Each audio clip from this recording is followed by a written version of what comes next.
sawmill today. It's 11 o'clock. I don't look for him to show up.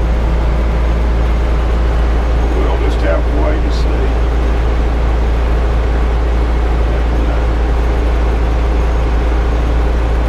I don't care if I sell it or not. I just said leave the thing sitting down here. Chad was all hot to trot for this property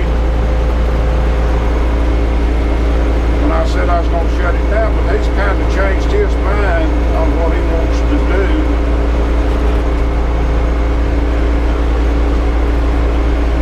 I ain't questioning it. Yeah, some of these people don't tell nobody his plans. So, I don't know why he changed his mind. It ain't none of my business. But he evidently has. What Mother's up to?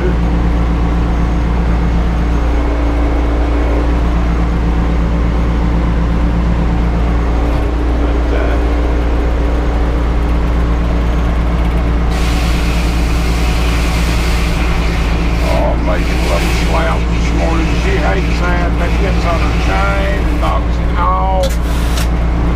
Just like that, and this done. Oh, that just gets me in all kind of trouble. But now I thought I'd talk about the way they done lumber. You know, like years ago. Back several years ago, they wasn't no a dry kiln around much. The only way you could get dry kiln lumber in small quantities is if you knew somebody that worked at a furniture factory, you might get them sneaky some in or something like that. They just wasn't no small dry kilns where you could take like 1,000 feet and get it dried. And these smaller cabinet makers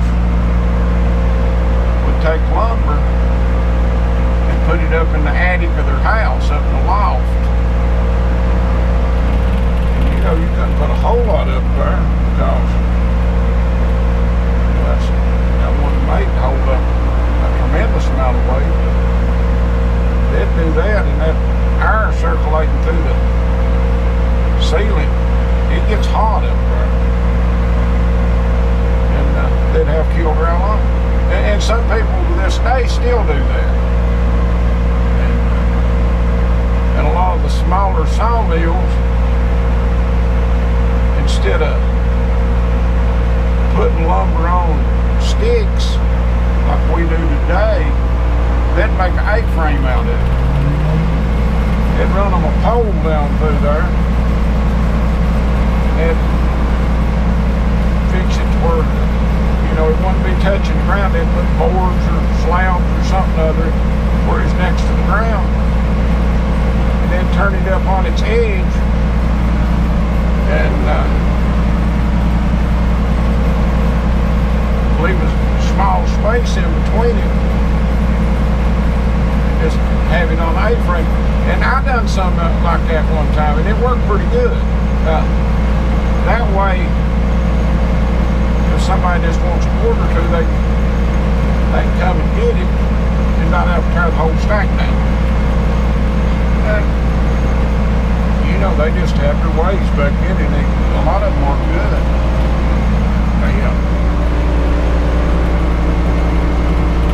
They didn't have the luxury of running out to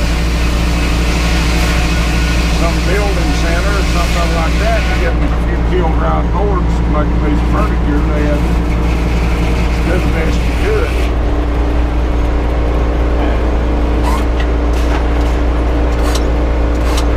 Most sawmills had a planer.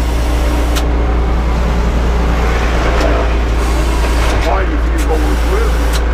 A lot of sawmills had four-sided planer. And that worked good. And you can get like plain framing. Well, you build your house.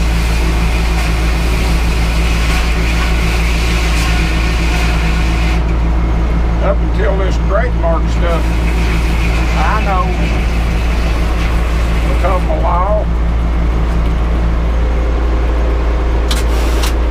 Most houses was built with sawmill lumber. And the sawmill will have, you know, they'd buy pine, they'd saw it into an inch of lumber, and then they'd air dry it. And it ran through a four-side planer and get out dress, frame it. Work good. Then all of a sudden, I imagine this government decided that wasn't good enough. I always thought it was Georgia Pacific Warehouse. They decided that it needed to be grade marked. And that pretty much eliminated building sawmill lumber. And all of a sudden, white pine wasn't good enough to build a house out of it. Yet I can take you right now and show you some houses that was on the market. It'd be like a $500 million affair, and then framed out of white pine. You know, I need to get it repaired. And a lot of people think in order to build, it has to be kiln-dried lumber. Next time you're Lowe's or someplace like that, look at that framing lumber. A lot of times it'll have AD stamped on it somewhere. If it's got AD on it, it's air dried. If it's got KD on it, it's kiln dried. So you can build and get along good with this air dried lumber. Now you can't like do flooring or build cabinets or fine furniture out of air dry. But air dry framing will be decided fine.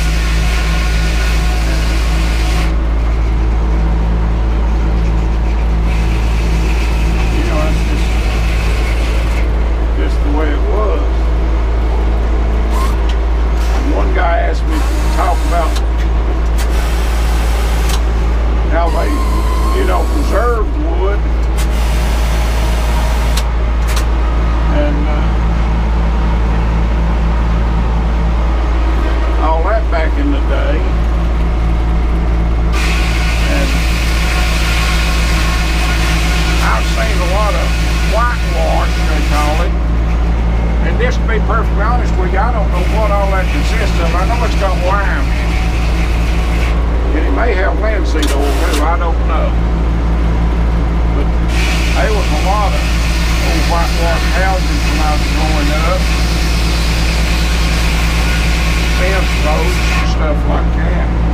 Never did help preserve. And one guy not long ago built a huge barn. I cut it out.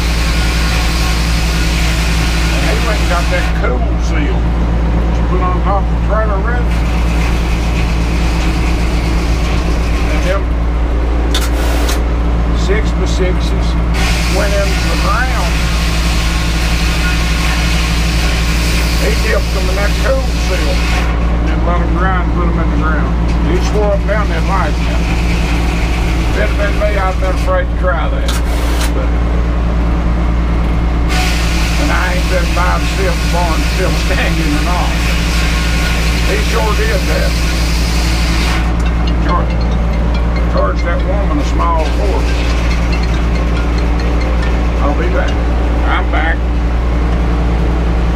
But, you know, and most of the people, when I was a kid that done fence posts, they use what we call yellow locust. I believe some people call it black locust. And they done good. They last a long time. But now I cut some of that stuff, 20 years ago, I guess. And we floored a horse trailer with it. And I made my neighbor a mailbox post out of it. Within 3 years,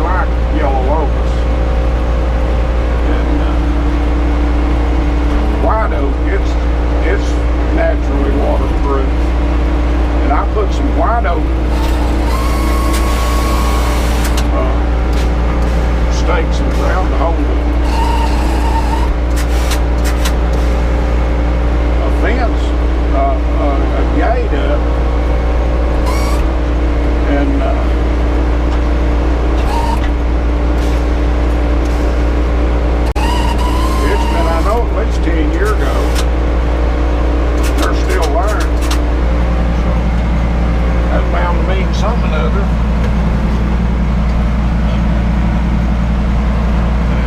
Chestnut is water resistant. And you'd see a lot of fin steaks made out of it. So, and where I used to work, we used a lot of cypress. Cypress was water resistant.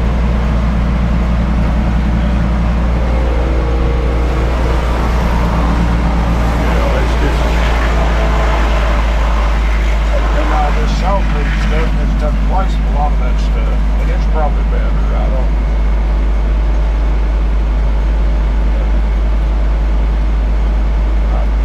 I think a lot of people years ago would put tar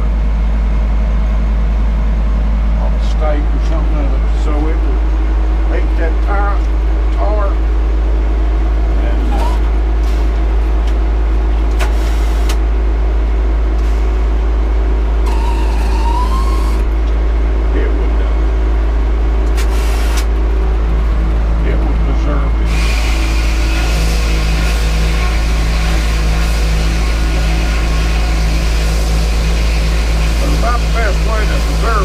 put a roof over it, I think. You know,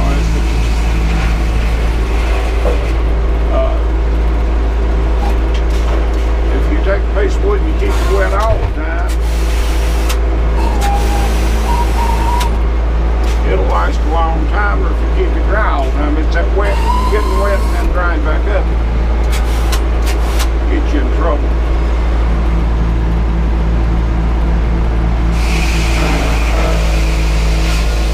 I done a red oak log out on the bank one time. My water run ever. And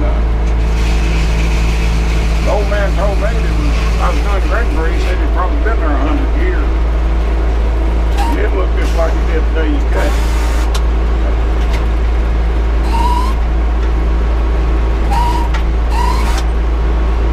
That's my 2 cents worth on that.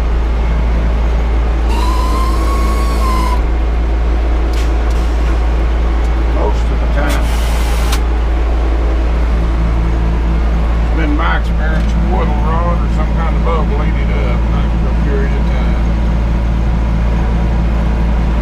I reckon hemlock is supposed to be resistant to termites.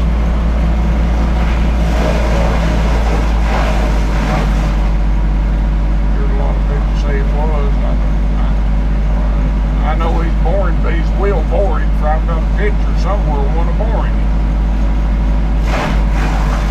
So, you know, there's something out there to eat wood every direction you go. I had a white dress oak light pole out there one time. And the cross member goes across, it was still on it. There was something eating away in it in there. That sawdust is black and greasy as it could be in there, and that bug is eating away. So, you know, you'd think gristle would kill anything.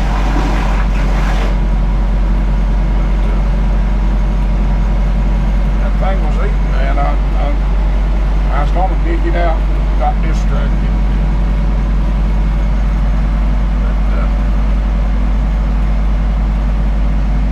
If you can put wood and keep it in the dry, it'll last a long time.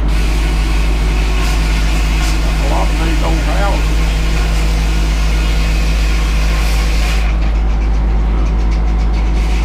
Things been gone off of them years and years, and they're still standing.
I'm gonna build if somebody come by with money, but I ain't gonna give it away, and I ain't gonna worry too much about it.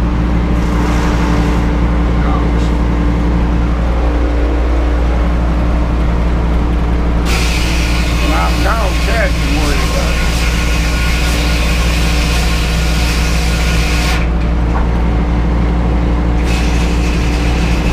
Right now, you couldn't sell it junk. Junk down here is cheap. You can take a big load of junk off if you want to close the gas bill and take it.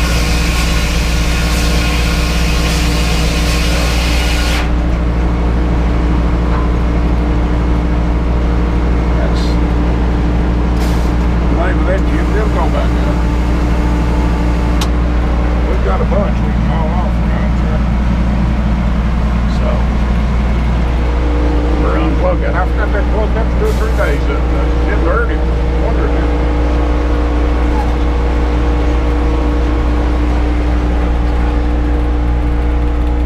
It ain't bad. Well, I hope this video does good. Seems like my last has been kind of boring. Maybe you got a little bit out of this, you know, about how they used to do stuff.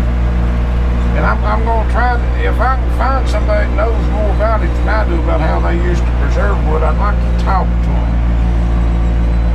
And I know some older people around that sawmilled and stuff back in the day, and they could probably tell me some stuff. But I do know they used whitewash a lot. And these old red barns, there's some kind of red oxide they put on them. And today, if you want to make your building look gray, you know, when you're using fresh lumber, you can mix up vinegar and what kind of pads that? Steel wool. Put steel wool in there and just let it go away. That vinegar will eat it up. And you have to experiment to get the right color. But now it'll turn it gray. And one guy I knowed,